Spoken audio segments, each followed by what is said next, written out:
Accrochez-vous car aujourd'hui on plonge dans les eaux troubles du cybercrime. Et non, je ne parle pas d'une nouvelle série Netflix, mais d'une réalité quotidienne qui menace nos données, nos portefeuilles et notre tranquillité d'esprit. Bonjour à toutes et à tous et bienvenue dans La Minute Cyber, votre rendez-vous hebdomadaire pour décrypter les menaces numériques. Je suis Jérémy, votre hôte, et j'ai le plaisir d'accueillir à nouveau notre experte en cybersécurité, la brillante Léa. Salut Léa, comment vas-tu ? Salut Jérémy, toujours un grand plaisir d'être ici. Je vais très bien, merci. C'est passionnant d'être là pour éclairer nos auditeurs sur ces sujets parfois complexes. Exactement. Et aujourd'hui, on va aborder un sujet que l'on entend partout, le phishing. C'est un terme souvent évoqué, mais ses subtilités échappent parfois. Léa, pour nos auditeurs, comment expliquerais-tu le phishing de la manière la plus simple possible ? C'est une excellente question, Jérémy. Pour faire simple, imaginez que quelqu'un essaye de vous faire pêcher, d'où le terme phishing comme phishing en anglais, des informations sensibles. C'est une technique d'hameçonnage numérique.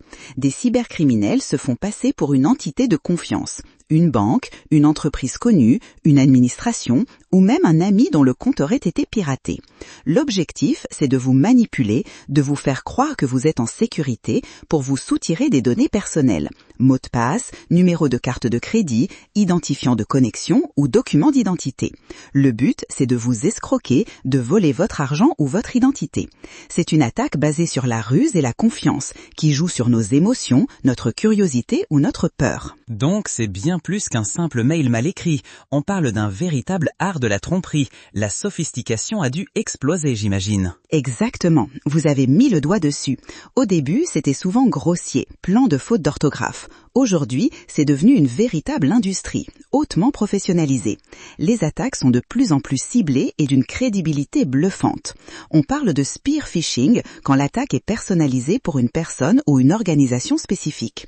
Il y a aussi le whaling qui cible les cadres supérieurs. Et puis la diversification des canaux. Le smishing pour le phishing par SMS et le vishing pour le phishing vocal. Avec l'intelligence artificielle générative, la création de faux contenus est devenue alarmante. Texte sans faute, voix synthétique quasi indétectable, deepfake vidéo. La barrière à l'entrée pour les cybercriminels s'est abaissée et la crédibilité des attaques est multipliée.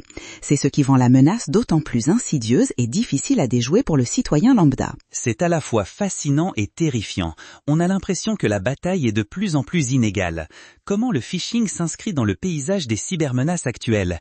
Est-ce qu'il reste l'une des techniques les plus utilisées malgré toutes les protections que l'on peut avoir ? Oh oui, absolument Jérémy. Le phishing reste l'une des portes d'entrée privilégiées pour l'écrasante majorité des cyberattaques majeures, y compris les ransomware. Pourquoi ? Parce que le maillon faible, c'est souvent l'humain. Peu importe la robustesse de vos systèmes de sécurité technique, si quelqu'un ouvre un lien malveillant ou télécharge une pièce jointe vérolée, tout peut s'effondrer. Les attaquants exploitent nos biais cognitifs, la peur, l'urgence, la curiosité ou la simple obéissance. On le voit dans les attaques par rançon logiciel, où le premier vecteur est très souvent un email de phishing. Ils parviennent à contourner des pare-feux, des antivirus, simplement parce qu'une personne, même bien intentionnée, a fait une erreur. Et avec les événements actuels, crise sanitaire, élections, actualité économique, les cybercriminels adaptent leur scénario pour coller à l'actualité et rendre leur piège encore plus crédible. Ils surfent sur l'émotion, sur l'incertitude. Des milliards d'emails de phishing sont envoyés chaque jour et même avec un faible taux de réussite, le volume génère un nombre colossal de victimes. C'est très juste. L'actualité comme appât, c'est diaboliquement efficace. Tu aurais un exemple concret, une histoire vraie ou une situation plausible pour illustrer comment une attaque de phishing se déroule et ce qui la rend si dangereuse ? Bien sûr, Jérémy. Prenons un scénario très courant et vécu par beaucoup. Imaginez que vous recevez un SMS, donc du smishing, de ce qui semble être votre service de livraison de colis habituel. Le message indique que votre colis est en attente de livraison. Des frais de douane, de port supplémentaires de 1,99 € sont requis pour finaliser l'expédition. Cliquez sur ce lien pour payer. Le lien semblait tout à fait légitime, avec un nom de domaine qui ressemble à s'y méprendre à celui du transporteur, à une lettre près ou un sous-domaine astucieusement placé. Ah, ça c'est typique. On attend tous un colis, donc c'est très plausible. Exactement. La première chose qui vous vient à l'esprit, c'est « Oh, mon colis est là, super !» Vous êtes peut-être pressé ou vous ne faites pas attention. Vous cliquez sur le lien. Vous atterrissez sur une page qui est le clone parfait du service du transporteur. Même logo, même couleur, même interface utilisateur, tout y est. On vous demande de rentrer vos informations bancaires pour ces fameux 1,99 €. Vous le faites sans hésiter. Sauf que, bien sûr, cette page n'est pas le vrai site du transporteur. C'est une page de phishing contrôlée par les cybercriminels. Vos informations bancaires, numéro de carte, date d'expiration CVV viennent d'être volées. Et ce n'est pas 1,99 € qui vous sera débité, mais potentiellement des centaines, voire des milliers d'euros, ou même l'utilisation de votre carte pour des achats frauduleux. Le danger ici est multiple. Perte financière directe, mais aussi le fait que ces informations peuvent être revendues sur le dark web, utilisées pour d'autres fraudes d'identité. C'est un effet boule de neige. C'est effrayant de voir à quel point c'est bien ficelé. Surtout que 1,99 €, c'est une somme tellement minime qu'on ne réfléchit pas deux fois. Donc, au-delà de la vigilance constante, quel serait le conseil actionnable, le réflexe essentiel que nos auditeurs devraient adopter pour se protéger du phishing, même le plus sophistiqué? Alors si je devais n'en donner qu'un, ce serait celui-ci. Vérifiez toujours la source indépendamment du message que vous avez reçu. Autrement dit, ne faites jamais confiance au lien ou au numéro de téléphone fourni dans l'email, le SMS ou l'appel. Si vous recevez un message qui semble venir de votre banque, de votre fournisseur d'accès Internet ou d'un service et qu'il vous demande de cliquer sur un lien ou de fournir des informations, ne le faites pas directement. Ouvrez votre navigateur et allez vous-même sur le site officiel de l'entité concernée, en tapant l'adresse manuellement ou en utilisant un favori. Connectez-vous à votre compte et vérifiez si le message ou la demande y apparaît. Pour un colis, allez sur le site du transporteur et entrez votre numéro de tracking manuellement. Si vous avez un doute sur un appel, raccrochez et rappelez le numéro officiel de l'entreprise. C'est un petit effort, mais cela coupe l'herbe sous le pied de 90% des tentatives de phishing.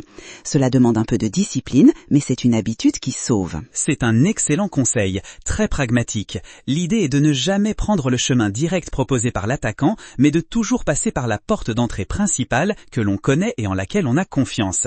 C'est comme si on recevait une lettre d'un inconnu nous disant que notre maison est en feu, et au lieu de courir dehors, on appelait les pompiers sur leur numéro officiel pour vérifier. Exactement, une bonne analogie. C'est une vérification croisée. Et pensez aussi à l'authentification à 2 facteurs ou multifacteurs. C'est une couche de sécurité supplémentaire qui, même si votre mot de passe est compromis, rend beaucoup plus difficile l'accès à votre compte. Activez-la partout où c'est possible. Cela peut être une application d'authentification sur votre téléphone, un code envoyé par SMS, moins sécurisé que l'application, ou une clé de sécurité physique. Ah oui, le MFA c'est devenu un incontournable. C'est cette sorte de clé supplémentaire que l'on doit fournir après son mot de passe.